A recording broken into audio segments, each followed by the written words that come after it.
os testemunhos. Vocês lembram que aqui há 2 semanas atrás eu falei, olha, Deus vai começar a fazer coisas diferentes na vida de vocês. Essa semana eu fui na célula do Ale e ouvi um testemunho dele. Muito lindo, gente. Eu queria que ele estivesse aqui, mas infelizmente ele não pôde estar. Ele foi fazer uma compra de um lanche e ele chegou naquele lugar e ele desceu do carro. Quando ele desceu do carro tinha um moço. O moço pediu para ele assim, ô tio, não quero teu dinheiro. Eu quero que você me pague um lanche, eu estou com muita fome. Daí ele disse, não, então entra aqui comigo para você escolher. E eles entraram. E a Bruna escolheu, a irmã do Ale escolheu, deu R$5 o lanche dela. O Ale escolheu, acho que deu 7. E o menino ficou assustado com o valor do lanche deles, porque ele disse assim, mas o meu vai ficar mais caro. O dele deu R$14. Ele disse, não tem problema, come o que você quer. Se está com vontade de comer e está com fome, come. Nisso, gente, eles estavam ali conversando, chegou um outro rapaz no caixa para fazer a compra do lanche dele. E perguntou para o caixa o que estava acontecendo. Aí o caixa falou para ele, esse moço está pagando lanche para o rapaz. Ah, que legal. Foi lá, pagou o que ele tinha que pagar, e quando ele saiu, ele deu um tapinha nas costas do Alê. E foi embora. O Alê foi, o menino já tinha escolhido, ele voltou e foi no caixa para pagar. Daí ele disse assim, você não deve nada. Só paga a diferença do teu lanche, porque o moço pagou tudo já. Gente, milagre na hora pode acontecer. Ele estava com o coração disposto a abençoar. Mas quem ganha de Deus no dar? Ninguém. Deus ainda abençoou a vida dele, com a atitude do coração dele. Então, gente, quando a gente se move para Deus, Ele vem em nosso encontro. E mais do que isso, se você se deixar, Ele vai te encontrar. Amém? É sobre isso que eu quero falar sobre isso hoje. Abra sua Bíblia lá no livro de Ruth. Ah, sim, perdão. Sexta-feira tem oração e não futebol, tá, gente? Então, sexta-feira, 20 horas, oração aqui na igreja. Futebol não, tá, gente? Por favor. Oração. Rapaziada.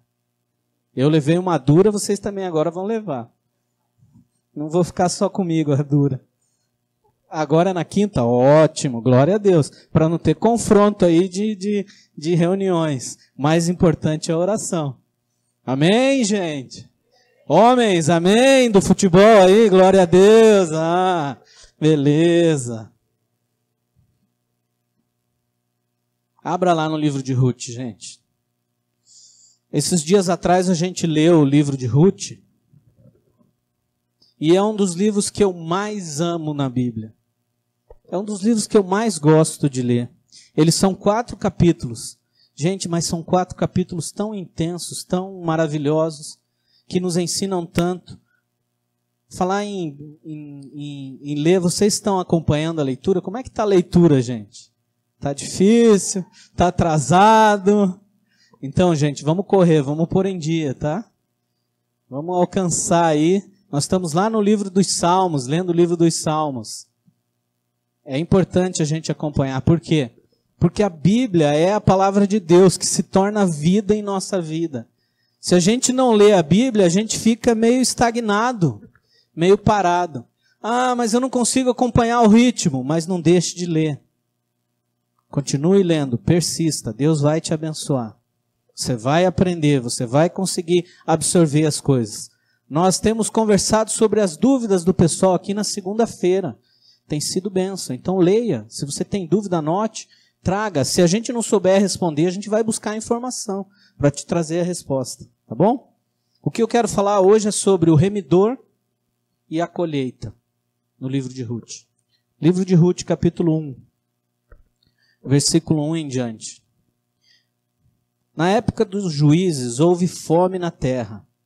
E um homem de Belém, de Judá, com a mulher e seus 2 filhos, foi viver por algum tempo na terra de Moabe. O homem chamava-se Eliabe, sua mulher Noemi, e seus 2 filhos, Malom e Quilion. Eram efrateus de Belém de Judá. E chegaram em Moabe e lá ficaram. Morreu Eliabe, marido de Noemi, e ela ficou sozinha com seus 2 filhos. E eles se casaram com mulheres moabitas. Uma se chamava Orfa e a outra se chamava Ruth. Os dois, depois de terem morado lá por quase 10 anos, morreram também, Malom e Quilion. E Noemi ficou sozinha com sem seus 2 filhos e sem o seu marido, apenas com as 2 noras. Até aqui, gente. Até aqui. Veja, acho tão interessante esse texto, ele nos ensina tanta coisa. Houve fome na terra de Belém. O que significa a palavra Belém? São 2 palavras que se juntam numa só. Bet-Helen, casa do pão. Bet-Helen. Ou seja, não tinha pão na casa do pão. Acabou o pão. E eles começaram a passar fome. E eu queria que vocês anotassem o significado desses nomes que falam tanto com a gente. Só aqui já tem uma mensagem, só no nome deles. Belém, vocês sabem que é a casa do pão. Moabe. Onde era Moabe? Se você ler lá em Gênesis 19, do 30 ao 38, você vai saber a origem dos Moabitas e dos Amonitas. Quem são os Moabitas e quem são os Amonitas? Lembre-se, quando lá no livro de Gênesis o Senhor mandou um anjo ir lá em Sodoma tirar Ló de lá, porque Deus iria destruir aquele lugar. Eles saem, a mulher de Ló desobedece a Deus, olha para trás e vira uma estátua de sal. Eles voltam, chegam a um lugar, Ló e suas filhas. As meninas, vendo que não tinham ninguém para casar com elas, o que elas fazem? Dão um porre no Ló e têm relações com os pais, com o pai. Uma gera Amon e outra gera Moabe. A filha mais velha tem um filho chamado Moabe. A filha mais nova tem um filho chamado Amon. Aí está a origem dos Amonitas e dos Moabitas. Era um incesto. Eram filhos do incesto. Saem de Belém, que é a casa do pão, e vão para um lugar terrível, gente. Terrível. Que era Moabe. Moabe significa família de um pai. Família de um pai. Por quê? Ló era o pai de Moabe. Ló era o pai dos Amonitas. Quando a gente sai, e é isso que eu quero que vocês entendam comigo hoje. Quando a gente está na casa de Deus, e a gente sai, se desvia por algum motivo, a gente vai para Moabe. Para um lugar pior. Para um lugar terrível. Mas, veja, o que significava Elimeleque, que era o nome do marido de Noemi? Olha que nome mais lindo. Meu Deus é rei. Quem acredita que Deus é rei, jamais vai titubear. Quem tem Deus como rei na sua vida, jamais vai vacilar. Mas Elimeleque vacilou. E Noemi, o que significa? A minha suavidade. Como diz o Julica, está suave. Está suave. Isso era Noemi. Suave. Mas o que quer dizer Malom e Quilion? Eu estava conversando com a Jane hoje, antes da gente vir, e eu perguntei, meu Deus do céu, por que será eles deram esse nome para os filhos deles? Malom, gente, anota aí. Fraqueza. Alguém fraco. Alguém frágil. Possivelmente esse menino era muito franzino. Era muito fraquinho. E daí eles puseram esse nome nele, Malom.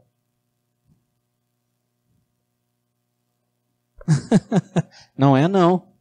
Você não é não. Ele era mais fraco, fraco mesmo. O Roger não, o Roger é uma bênção de Deus. E Quilion? Quilion quer dizer aflito, aflição. 2 nomes bons para vocês darem para os filhos de vocês, né? Você que ainda não deu nome para os seus filhos que não chegaram, aí ó, 2 exemplos de nomes bem bons. Malom e Quilion.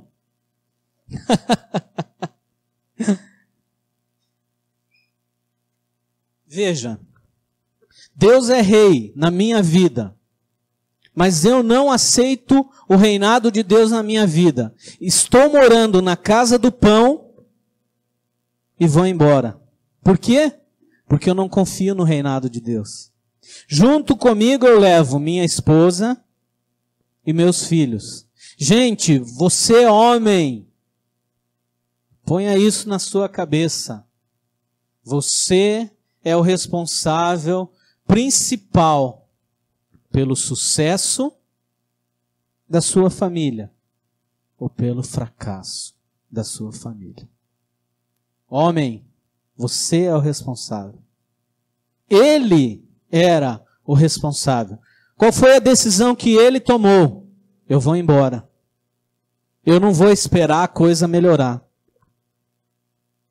Quando nós chegamos diante da dificuldade, a primeira coisa que nós fazemos, normalmente, é o quê? Duvidar. Duvidar. E quando a gente duvida, a gente acredita que Deus não é capaz de nos ajudar. Quando a gente age sem fé, a gente não acredita em Deus. Foi isso que essa família fez. Não acreditou que Deus seria capaz de suprir a necessidade deles. Vão embora. Chegam em Moabe. Moabe é um lugar terrível. Eles adoravam outros deuses. Eles eram um povo pagão que tinham costumes totalmente contrários ao costume do povo de Belém, do povo hebreu. Aí o que acontece? Os meninos chegam, crescem e se casam. O primeiro deles se casa com Ruth. E o que significa o nome de Ruth? Companheira. Ruth era companheira. E Orfa, é engraçado isso aqui. Orfa era a segunda nora de Noemi. Orfa significa pescoço. Quer dizer o quê? Que a bichinha era carninha de pescoço. Era difícil.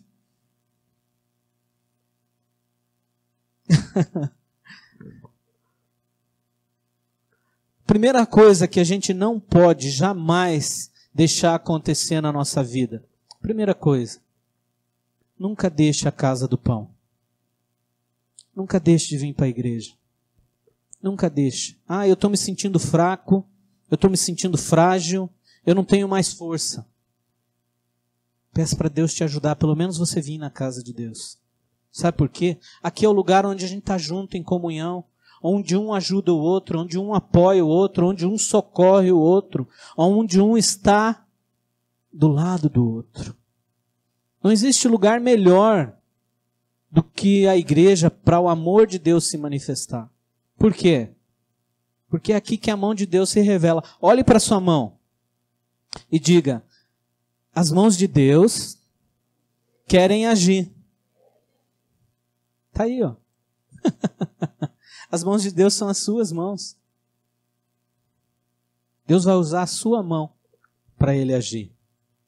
Deus vai usar a sua mão para abraçar o seu irmão. Deus vai usar a sua mão para abençoar o seu irmão. Deus vai usar a sua mão para você trabalhar para o seu irmão, em favor do seu irmão. É assim que funciona. É assim que funciona. Então, primeira coisa, nunca deixe a casa do pão. Nunca deixe. Ah, mas eu estou mal. Ah, mas eu pequei tanto. Gente, a igreja é o lugar onde a gente deve estar. Por quê? Porque aqui é o lugar da cura.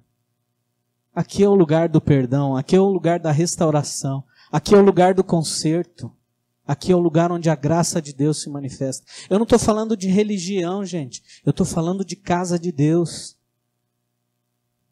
De presença de Deus, de onde há o Espírito Santo de Deus agindo nos corações. Esse é o lugar que você deve estar. É um lugar de abrigo. É um lugar de proteção. É um lugar de cuidado. A igreja tem isso. Eu estava vendo um videozinho na internet, porque esse negócio é uma coisa de louco. E nesse videozinho, eles estão num lugar de montanha. E é muito interessante. Na frente tem um pasto, onde as ovelhas estão pastando. E as pessoas vão lá e começam a chamar as ovelhas. Elas não dão nem bola. Elas continuam lá, pastando, fazendo o que estavam fazendo. Aí a quinta ou sexta pessoa que vai chamar é o pastor delas.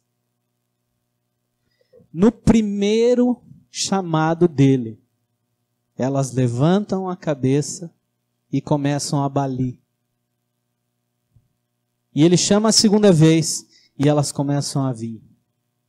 Por quê? A palavra de Deus diz que as ovelhas conhecem e ouvem a voz do seu pastor.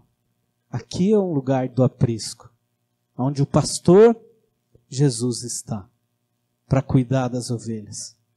Então eles abriram mão, Elimeleque abriu mão disso, para viver uma aventura em outro lugar. O que ele fez? Ele foi tentar a sorte. Nós estamos vivendo no Brasil num momento bem difícil, não é? A economia é complicada, a economia é delicada. Muita gente tem dito o quê? Eu vou embora. Mas será que é isso que Deus quer? Será que é isso que Deus quer? Que a gente vá embora? Não. Deus quer que você fique. Ele quer te sustentar. Ele quer cuidar de você. Ele quer ser o rei da sua vida. Amém? Segunda coisa. Nesse texto, a gente vê o seguinte. Tem uma declaração de amor tão linda, tão linda, tão linda, que usam em casamento, mas usam errado. Porque é uma declaração de amor de amigo, de nora para sogra. Olha o que a nora diz para a sogra. O que acontece? Noemi levanta e diz o seguinte: já não me chamo Noemi, e sim Mara. Por quê? O que quer dizer Mara? Amargurada. Amarga. Ela já não tinha mais a suavidade, e sim a amargura no coração. Porque o marido morreu, os filhos morreram. Ela olha para as noras e diz o seguinte: por que vocês vão comigo? Fiquem e vão para a casa dos pais de vocês para recomeçar a vida de vocês. Aí, as três choram juntas, porque elas amavam a Noemi. Noemi era uma pessoa suave, sim. Noemi era uma pessoa mansa. Elas choram juntos.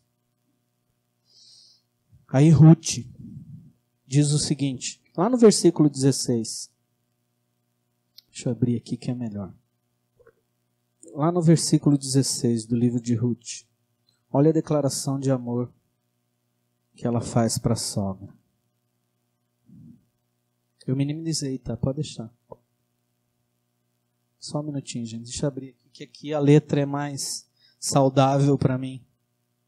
Estou ficando velhinho já, não estou mais enxergando tão bem, não. Ruth 1, 16. Respondeu, porém, Ruth: não me inste que te abandone e me deixe de seguir-te, porque onde quer que tu fores, irei eu. Onde quer que pousares, ali pousarei eu. O teu povo será meu povo, o teu Deus será meu Deus. Onde quer que morreres, morrerei eu, e ali serei sepultada. Assim me faça o Senhor outro tanto, se outra coisa que não seja a morte me separe de ti. Olha o que ela está dizendo. Eu abro mão da minha família, eu abro mão da minha herança, eu abro mão de reconstruir minha vida aqui em Moabe. Largo os deuses daqui, largo tudo que eu tenho aqui para seguir o teu Deus, para seguir você, para viver ao seu lado. E se não for a morte que nos separe, que Deus pese a mão sobre a minha vida. Isso é uma declaração de amor de nora para sogra. Gente, isso é real. Isso é verdade. As sogras são bênção. As sogras são a manifestação da graça e do amor de Deus. A gente brinca e a gente faz brincadeira de sogra, mas se você pensar, foi do ventre da sua sogra que Deus te deu a esposa. Ou o esposo. Foi de lá. Então a sogra deve ser honrada. Sim, a sogra deve ser amada. E essa moça mostra isso aqui. O amor que ela tinha por aquela sogra. Vem, eles voltam embora, só que Orfa não quis. Ela voltou. Ela quis seguir o caminho que ela podia seguir, indo para a casa dos pais dela e reconstruindo a vida dela. Ruth chega, eles chegam de volta em Belém. O que acontece? Eles olham para ela e dizem, essa aqui não é Noemi, a mulher de Elimeleque? Não, não sou Noemi, sou Mara. Pode ver, o texto diz isso. Eu sou Mara, não sou mais Ruth. Aí o que acontece? Havia, naquele momento, colheita de grãos, colheita de cevada. O que era preciso? E o que era costume em Israel? Que quando eles colhiam, vinham as pessoas fazendo a colheita, sempre tinha uma sobra, como a gente chamava no sítio, um restolho de colheita. E quem poderia colher esse restolho? As viúvas, os estrangeiros e os necessitados, as pessoas que estavam passando por dificuldade. Noemi fala para Ruth, filha, você precisa ir para a colheita, senão nós vamos passar fome. Ruth vai para a colheita, obedece a sogra dela. E começa a colher, começa a encher os seus cestos. E é muito lindo isso, gente. Muito lindo. Por quê? Apesar das dificuldades, é aqui que eu quero que você ouça. Apesar dos problemas, apesar da crise, apesar da dor, apesar dos problemas, Ruth foi para a colheita. Ela podia dizer, não tenho força, não consigo, não tenho condição. Não, ela não fez isso. Ela foi para a colheita. Ela foi colher. Sim. E o que aconteceu?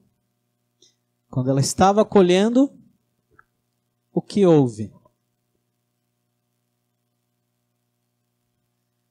Nada mais, nada menos que o dono das terras se apaixona por ela.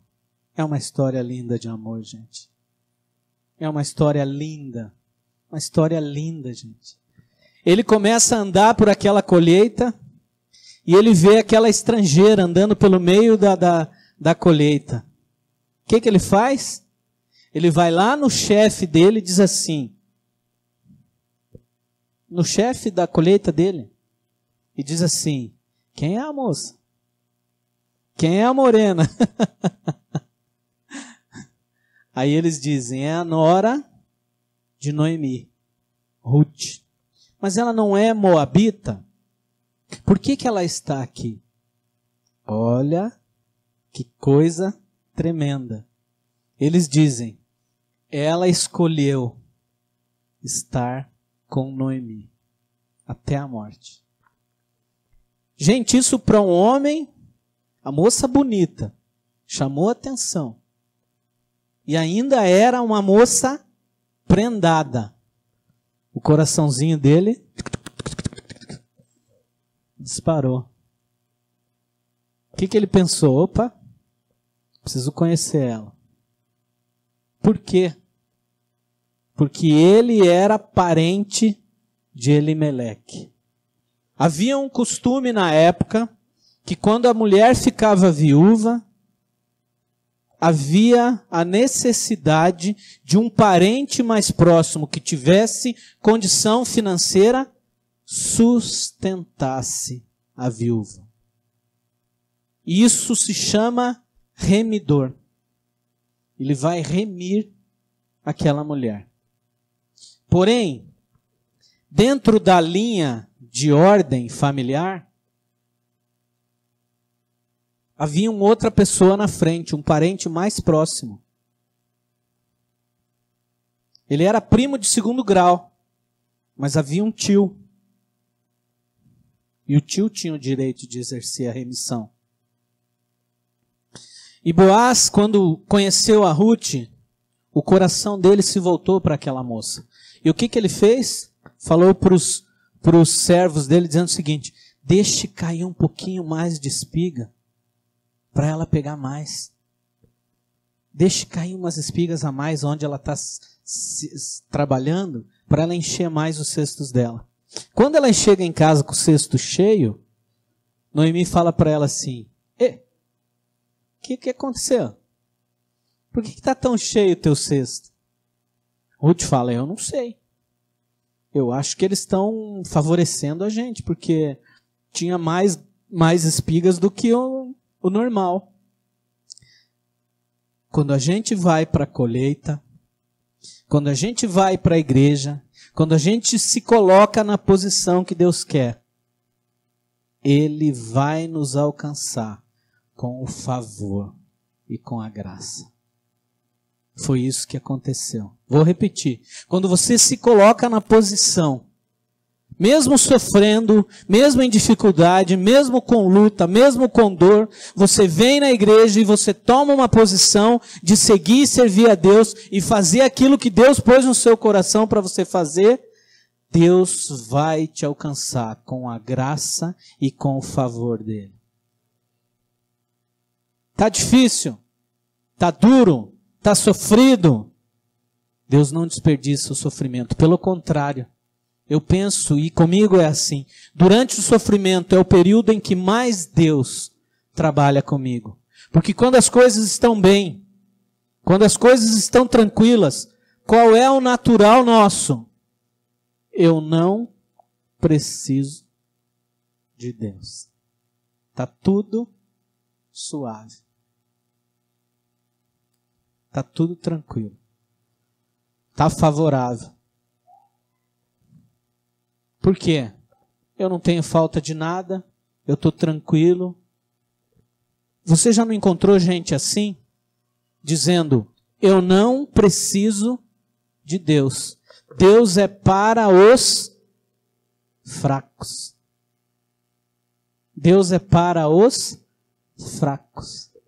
Glória a Deus que eu sou fraco, porque eu preciso muito de Deus. Agora, quem se acha muito forte e não precisa de Deus, está vivendo numa sequidão, está vivendo num agreste terrível. Terrível.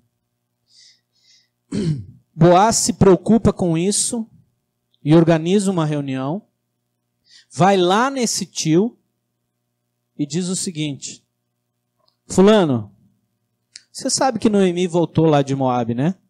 Sei.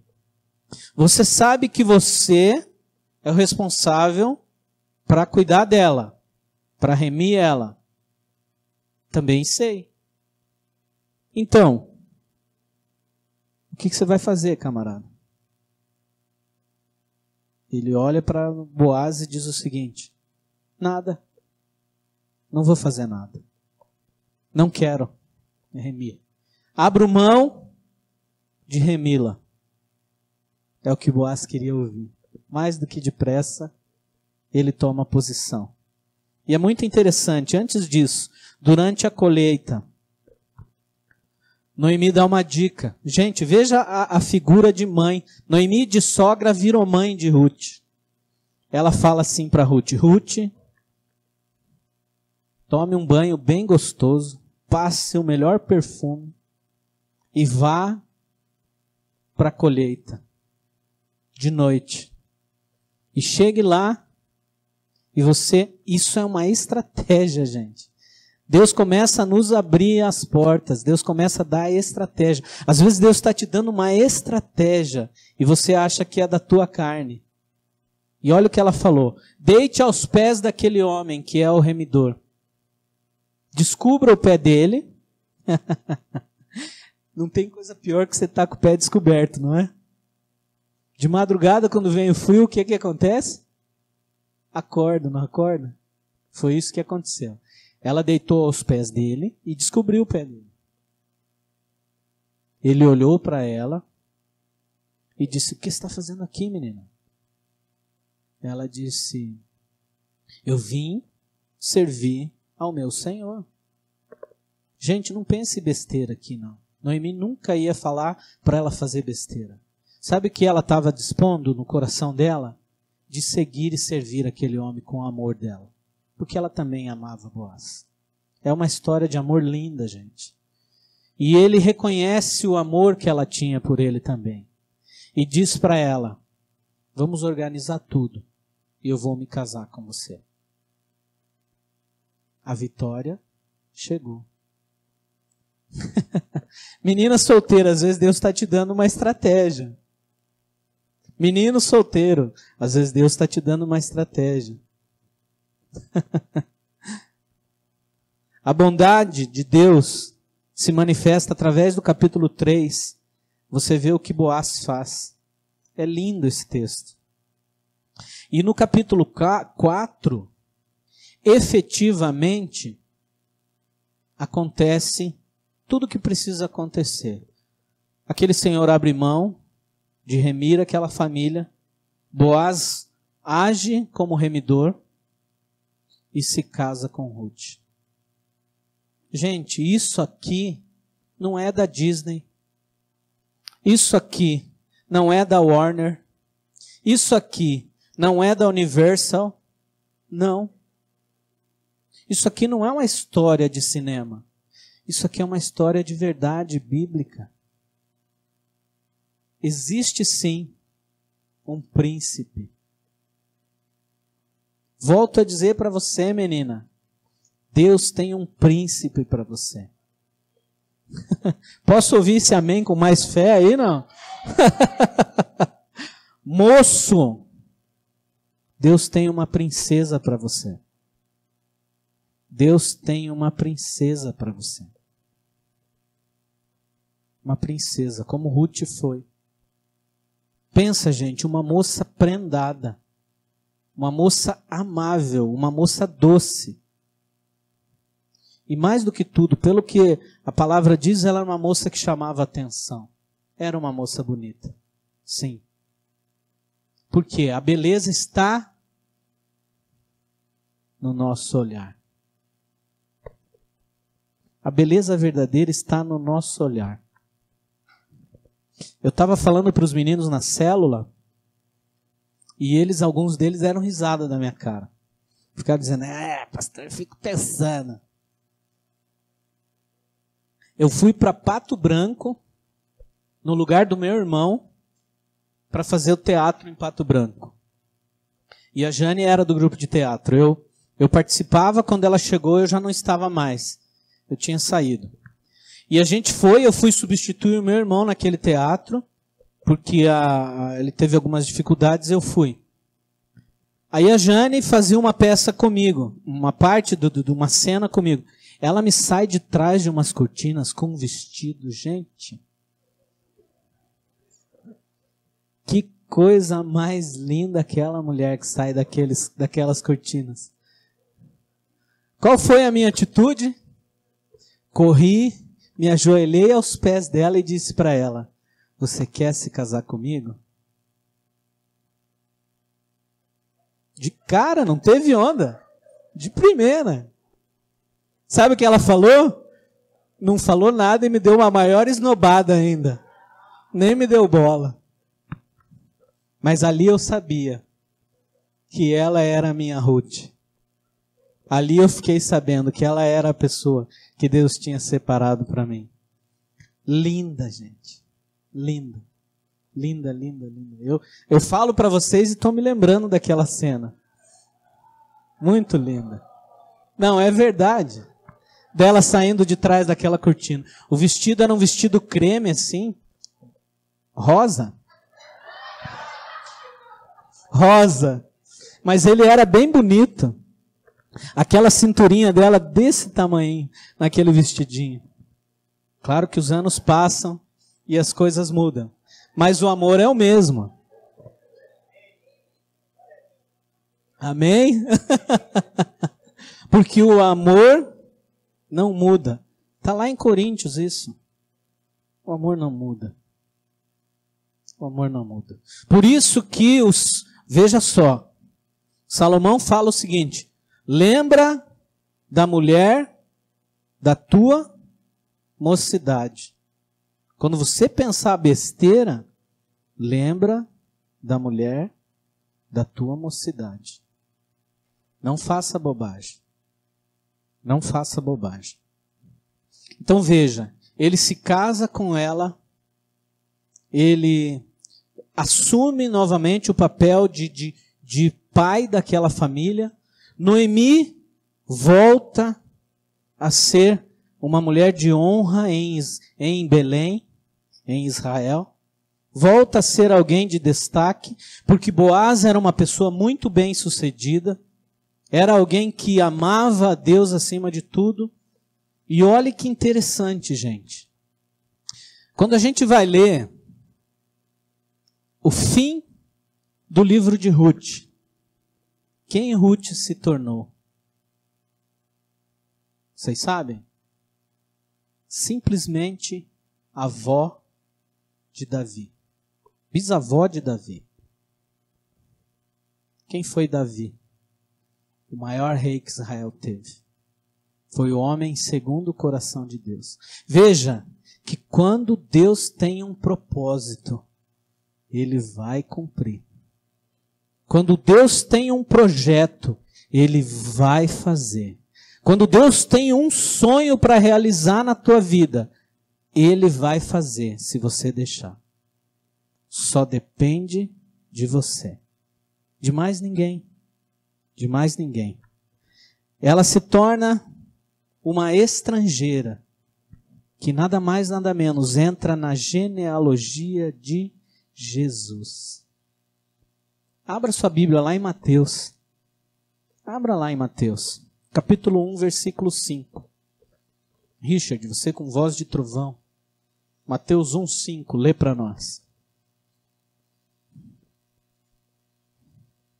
Mateus capítulo 1, versículo 5. Esse texto de Mateus narra a genealogia de Jesus. Amém.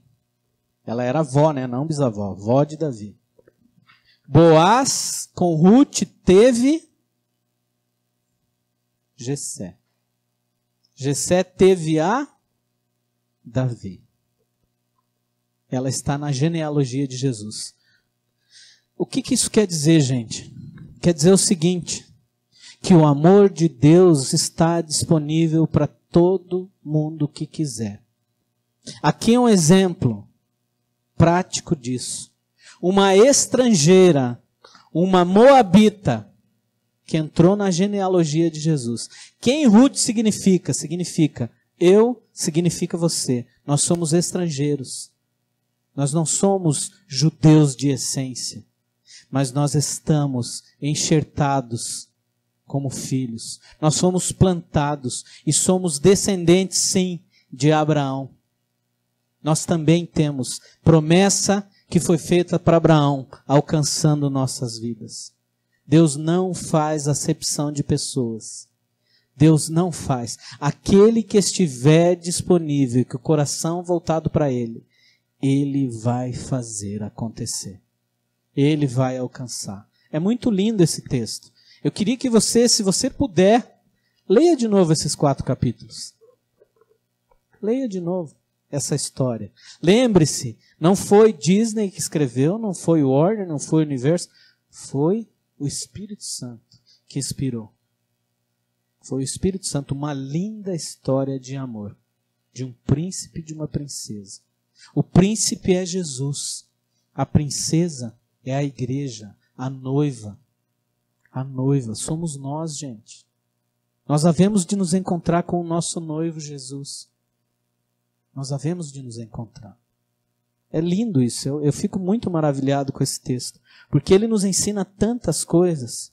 Então não seja a dificuldade um fator para te impedir de caminhar com Deus. Não sejam as suas lutas desculpa para você não fazer as coisas. Não sejam os seus problemas serem impeditivos. Pelo contrário, use isso como motivação para você caminhar mais e mais com Deus. Deus quer se revelar, Deus quer se mostrar, Deus quer fazer. Amém? Eu queria que o pessoal do louvor subisse, nós vamos cantar uma música. Eu queria que você pensasse. Com que personagem desse texto você se identifica? Ó, eu vou ler de novo quem são. Elimeleque, Deus é meu rei, Malom, fraqueza, Quilion, aflição, Noemi, suavidade, Ruth, companheira. Quem você é? Quem você é? Ah, eu sou muito fraco. Ah, eu tenho tanta aflição na minha vida. Entrega isso para Deus. Entrega isso para Deus. Entrega isso para Deus.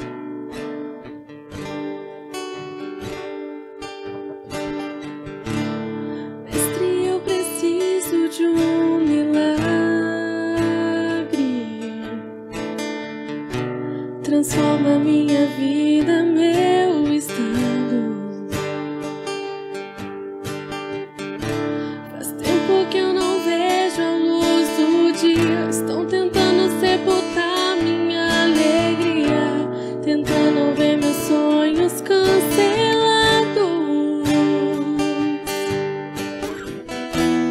Lázaro ouviu a sua voz quando aquela pedra removeu. Depois de 4 dias ele reviveu. Mestre, não há outro que possa fazer aquilo que só o teu nome tem todo o poder. Eu preciso tanto de um milagre. Remove a minha pedra, me chama pelo nome, muda minha história, ressuscita os meus sonhos, transforma minha vida, me faz um milagre, me toca nesta hora, me chama para fora, ressuscita-me. Eu queria que você pensasse na sua vida agora. Como que está a tua vida? Em que situação está a tua vida? Está difícil? Está complicado? Está doendo? Não, eu estou bem, estou feliz, estou desfrutando de algo bom.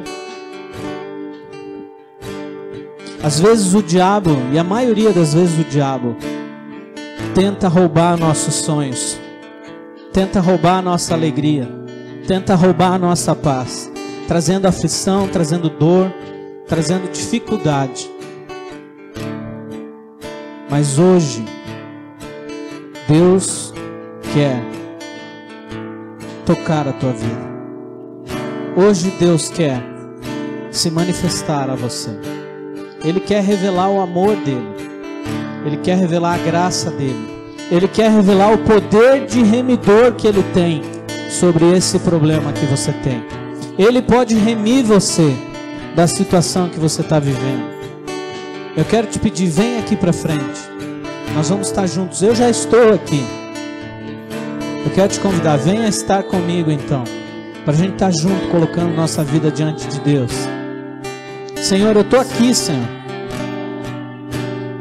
Eu estou aqui, Senhor.